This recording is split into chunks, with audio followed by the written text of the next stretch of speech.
It seems 8K cycles is becoming the new norms for lithium batteries now, but some of the maths are just not mathing. The famous streetlight brand Wakatek are also into production of lithium batteries since how long?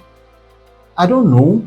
They even have stackable batteries and various sizes and types of inverters. So today I was able to get my hands on their 7.5 kilowatt 24 volt lithium battery. Now let's open the box and see what they have for us.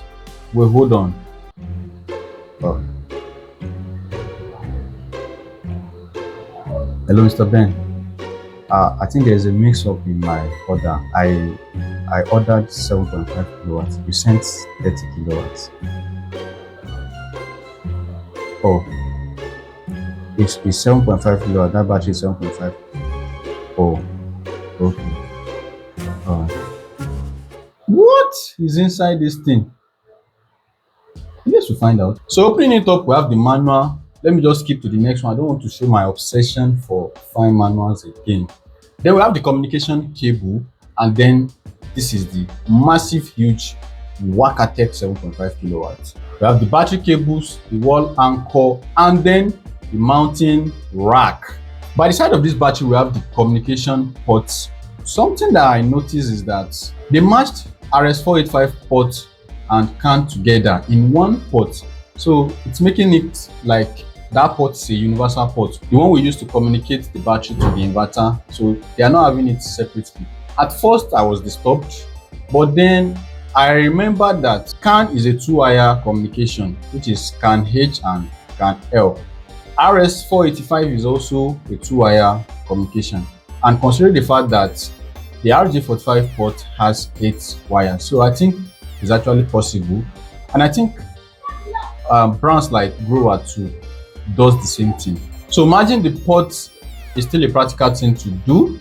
Then I noticed the dip switch and I was seeing 6 bits. Normally we are used to 4 bits from all batteries. 4 bits means 16 addresses, which means we can parallel up to 16 addresses, assigning each address to each battery. 6 bits means 64 addresses, which means we can parallel up to 64 batteries, right? Well, I was so excited when I saw 6 bits.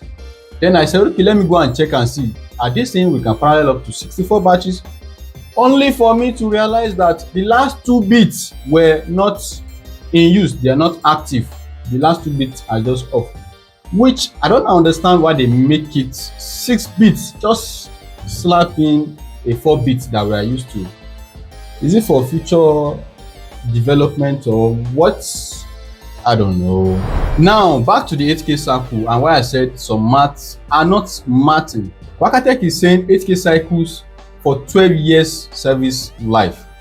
Now here's the catch. The 6K cycles battery that we've been using can offer us up to 10 to 15, even up to 16 years, considering we are using 1 cycle per day. If you do not undersize your solar setup entirely, there's no reason why you should be using more than 1 cycle per day. So considering we are using 1 cycle per day, 6K cycle battery is supposed to give us 10 to 15 years. Now, Wakatek is saying 8K cycle will give us 12 years of service life, which in practical and in theory, it is supposed to give us at least 20 years, considering we are also doing 1 cycle per day. So what is the catch? And then another thing is, cycle life on lithium battery heavily depends on the depth of discharge. There is no information about if you are doing 50% DOD, how many cycle life are we supposed to get? If you are doing 80% DOD, how many are we supposed to get? There's nothing of such. They just said 8K cycle life for 12 years. So if you are doing 100 or let me say 90% DOD, can we also get 8K cycle life? The brand I reviewed the other time, Luxwatt, they were transparent enough to state how we can get our 8K cycle life at each depth of discharge, which at 30% depth of discharge, that's when they say we can get our 8K cycle life. Wakatek is not saying anything about that other than the fact that their discharge current is 0.5 C. We need more information about that. I don't know why it's not in the manual, and nothing of such is also on their websites. Now this battery has 21.6 volt as cutoff discharge voltage. I capitalized on this cutoff discharge voltage in one of my videos, and someone said it's not a special thing. Well, to me it is a special thing, and I'll say why. Let's stick with 24 volt batteries now. I've used a couple of batteries that their cutoff discharge is 24 volts, and the funny thing is, even when I set my inverter to 24 volts as low battery cutoff, one way or the other, if the battery gets to that 24 volts, the battery shut down, which before the battery will peak when there is sun, the next morning, you will have to turn off and turn on the battery before it peaks when there is sun. If you do that when there is no sun, it's not going to peak. Okay, so here's a scenario that happened with one of our clients recently. These people, the whole family leaves the house as early as 6 a.m. A day before that morning, the weather was cloudy and the weather was not in a very good condition. So their battery went off. Now, I think around 5 a.m. Before the inverter could kick in and go off, the battery died, which the battery shut down, the BMS shut down completely. They left hoping that, okay, when the sun is out, the inverter will continue charging the battery. It never did, because there was nobody at home to turn off and turn on the battery so that the battery will peak. Luckily, someone came, I think around 12, and they were like, this system is still off. Why is that? Only for us to realize that the battery shut down and it didn't peak, because when the sun came out, which the sun would come out around 8 a.m. or let's say 9, or okay, let's even say 7, but nobody's at home. So when the sun came out, nobody was there to turn off and turn on this guy. Now, yes, it can be avoided if we increase the low battery cutoff on the inverter to 24.5, which is what we later did. But then that is keeping me from being able to squeeze out all the juice I'm supposed to be able to get from this battery for my clients. So if a battery is offering me 21.6 volt cutoff discharge, I can easily put it at 23 volts and I'll still be able to get all the juice we're supposed to get. So it is a big deal for me. If it's not to you, then it's fine. The screen of this battery offers us a lot of features that are so useful, starting with the charge, discharge, and battery percentage boldly displayed on the first page.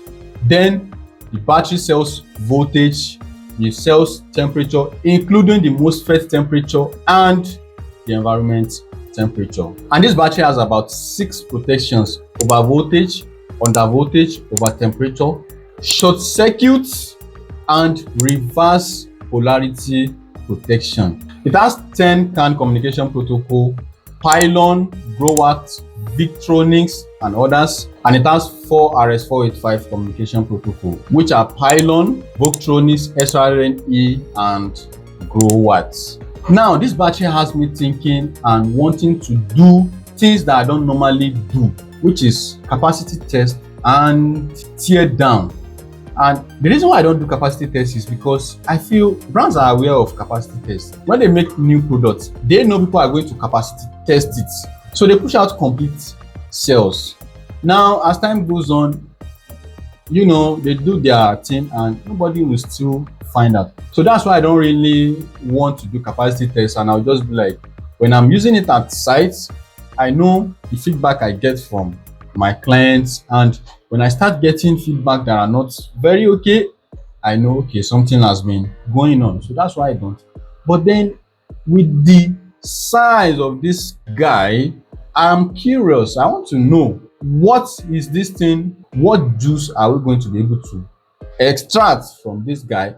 And then the tear down, I want to know what's actually inside this thing, because you really need, I don't know how to justify the size of this thing, how wide it is compared to other brands in the same capacity. It's so big that I don't know how to describe it, but it's something I'm still thinking about. So maybe I'll do it, maybe I'll not do it. Okay, or let's do this. If you want me to do the tear down of this battery, leave it in the comment section. I mean, lots of comments, then I'll consider it. So I'm curious, what do you guys have to say about this battery? I'll be in the comment section. Thank you for watching. My name is Bashir from Interdem, and I'm the Chief Surgeon. See you guys in the next one.